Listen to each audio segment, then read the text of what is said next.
सड़क किनारे खड़े हुए इस ट्रक के ऊपर कुछ लोग आपको दिख रहे होंगे।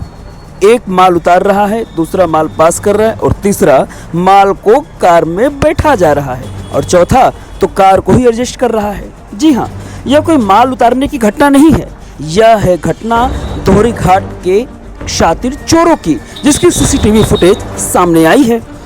ट्रक रात को जब आराम करने के लिए खड़े किए जाते हैं तब इन शातिर चोरों का कारनामा सामने आता है और देते हैं बड़ी घटनाओं को अंजाम।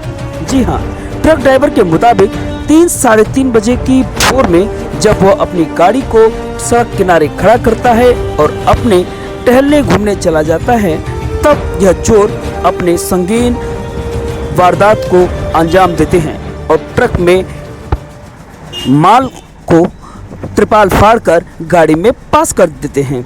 इस बीच क्या है कहना ट्रक ड्राइवर का, आइए जानते हैं। चंद्रिका सिंह, पूरा पता बताइए। मलरिया थाना भीमपुर। क्या समस्या है आपको? समस्या यही है कि यहाँ हम लोग गाड़ी लगाए करीब 12 बजे रात में, 3:30 बजे ले जगे हुए थे। 3:30 बजे के बाद रोड पर लोग टहलने लगा, हम लोग सो गए। उतने देर में 4 बजे की कहानी हो गया है। लोग उठ के कितना माल गायब हुआ? 20। क्या था उसमें? गत्ता था, वो 2 टाइम 20 कार्टून है। कौन सा डेट में चोरी हुआ है? 4 बजे। डेट आज कौन सा डेट है? आज डेट 16। 16/6। हाँ थाना में तहरीर दिए हैं आप? हाँ, दिए हैं। दिए हैं। क्या सुनवाई हो रही कि नहीं? अभी तो कोई सुनवाई, यहाँ 4 लोग आए थे, वो अभी तो कोई सुनवाई नहीं हुई। सिपाही आए थे लोग? हाँ, 4 लोग उसी टाइम आए थे। हाँ। 10-15 मिनट के बाद, 15-20 मिनट के बाद पहुँचे थे।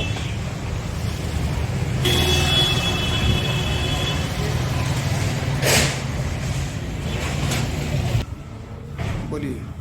मेरा नाम उमेश कुमार है, हम दोहरी घाट के व्यवसायी हैं। हमारी दाल मिल और तेल और शुगर का व्यापार है और इधर विगत 10-15 दिनों में इधर काफ़ी घटनाएं हो चुकी हैं।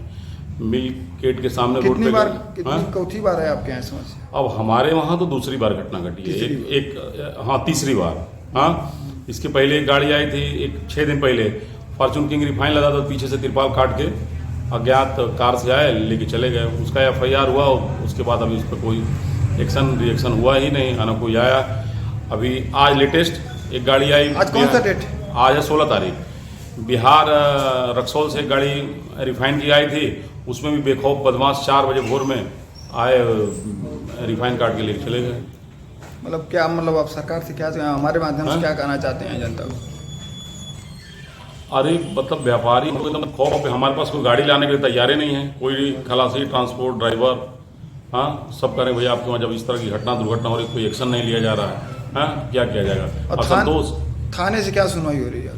बस कार्रवाई कर रहे हैं, कार्रवाई हो रही है, अभी तक तो कुछ हुआ नहीं। ठीक। मरने के बाद कोई अपना नहीं होता, अगर कोई होता है तो वह भगवान का दूत माना जाता है। जी हाँ, यह अस्थि कलश आप देख रहे होंगे, जिसका विधिवत पूजन अर्चन मऊ की देवाश्रम संस्था द्वारा किया जा रहा है। देवाश्रम संस्था का काम बता दें तो यह हर वर्ष साल भर अज्ञात शवों का जहां अंतिम संस्कार करती है, वहीं उनका अस्थि कलश को संजोकर अपने पास भी रखती है। पर इस बीच यदि अज्ञात शवों के परिवार के लोग आ जाते हैं तो उनको अस्थि कलश वापस करके उनसे मुक्ति ली जाती है। लेकिन जिन परिवारों को कोई जानने वाला नहीं होता है या जिन लाशों का कोई गार्जियन नहीं मिलता है, उनका अंतिम संस्कार देवाश्रम संस्था द्वारा किया जाता है। मर्चरी हाउस के सामने ही देवाश्रम संस्था द्वारा करीब 200 अस्थि कलशों का त्रिपुंड पूजन किया गया, जो अंतिम संस्कार के रूप में भी देखा जा रहा है। श्रीराम पांडे। क्या चल रहा है? ये त्रिपिंडी श्राद्ध चल रहा है। क्यों? जो मरे हुए व्यक्ति हैं उनकी दुर्गति में मृत्यु हो गई है, उनको परलोक में सदगति प्राप्त हो, अपने सनातन धर्म के अनुसार उनकी क्रिया हो रही है।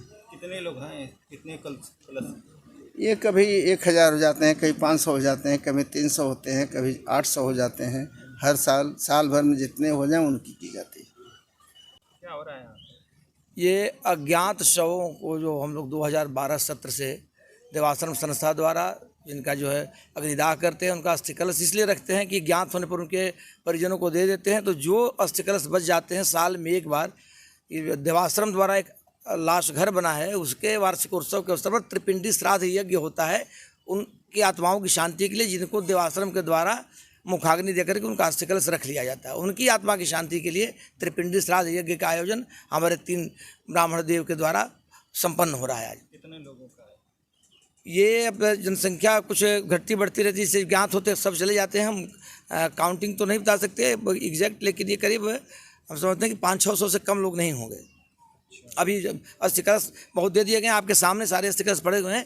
500-600 से कम अस्थि कलश नहीं होंगे। काउंटिंग नहीं कराते हैं किसी धार्मिक कारण से। इसका उद्देश्य क्या है?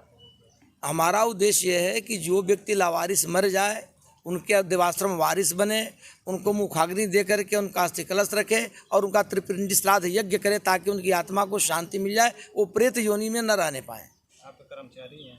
जी हाँ, मैं यहाँ चीफ फार्मासिस्ट जिला चिकित्सालय मऊ में, लेकिन शासन से परमिशन लेकर के देवाश्रम संस्था का गठन हुआ, जिसने बिना कोई सरकारी धन या निधि लिए हिंदुस्तान का सबसे बड़ा लाश घर आपके समक्ष है। 36 लाशों को एक साथ रखने की व्यवस्था बनी है और परिजनों के लिए बैठने की इसमें व्यवस्था बनी है।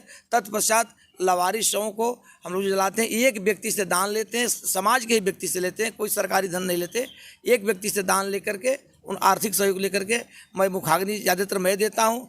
2 लाशें आ जाती हैं तो एक को मैं देता हूँ, एक मेरी पत्नी देती हैं। कभी कभी 3 लाशें आती हैं तो एक को मैं देता हूँ, एक मेरी पत्नी और एक बेटा दे देता है।